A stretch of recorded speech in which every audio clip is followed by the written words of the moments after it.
Charity. Okay, therefore.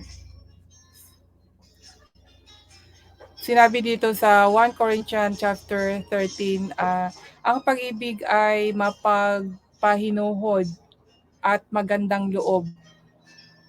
Ang pag-ibig ay hindi naghihili. Ang pag-ibig ay hindi nagmamapuri, hindi mapagpalalo, hindi nag-uugaling mahalay, hindi hinahanap ang kanyang sarili, hindi nayayamot, hindi inaalumana ang masama. Imagine mga kaibigan, ito kung ano tayo sa sarili natin, parang ang hirap at nito sa Tagalog. Hindi nagagalak sa kalikuan, hindi nakikigalak sa kundi nakikigalak sa katotohanan. Imagine mga kaibigan, ano sila dito sa Corinthians chapter 13 na verse 6, hindi nagagalak sa kalikuan ang ang taong matuwid, di ba? Kundi nakikigalak sa katotohanan. Di ba? Ngayon nandito tayo, katotohanan ang pinag-uusapan natin. Dapat ganun mga kaibigan, magagalak tayo dahil katotohanan. Sinabi dito, kundi nakikigalak sa katotohanan. Nicola, shout out. Akiro Buwan, thank you so much for coming.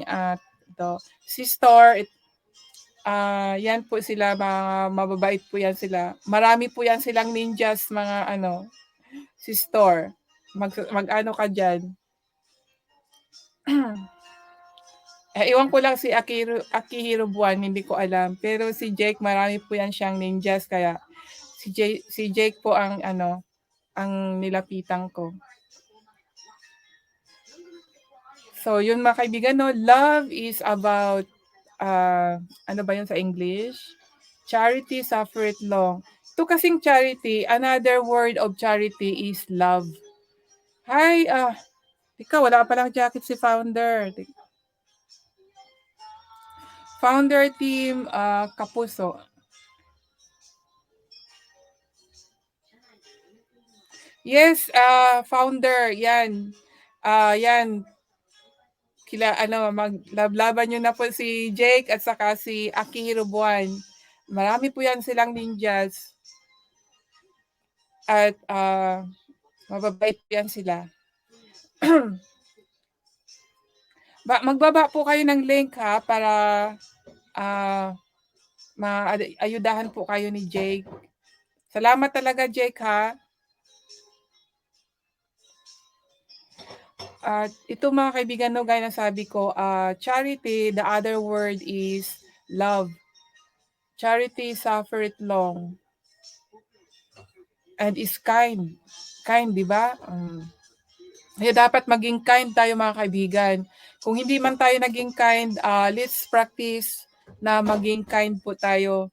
Kahit ako, nag-practice din po ako ng kind kasi minsan hindi natin alam kung kind na tayo or baka unkind na tayo sa tao. Minsan namimili tayo ng tao para magiging kind tayo.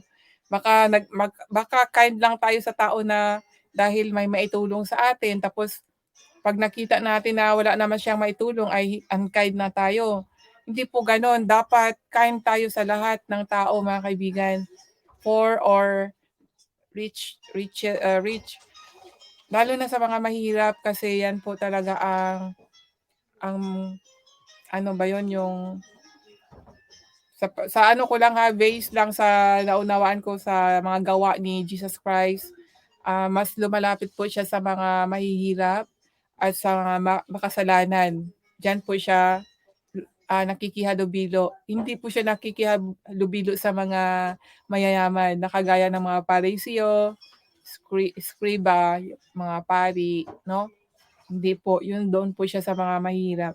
So yan po dapat ang practicein natin mga kaibigan, na kahit wala man silang maibalik sa atin ay we show kind and love pa rin, no?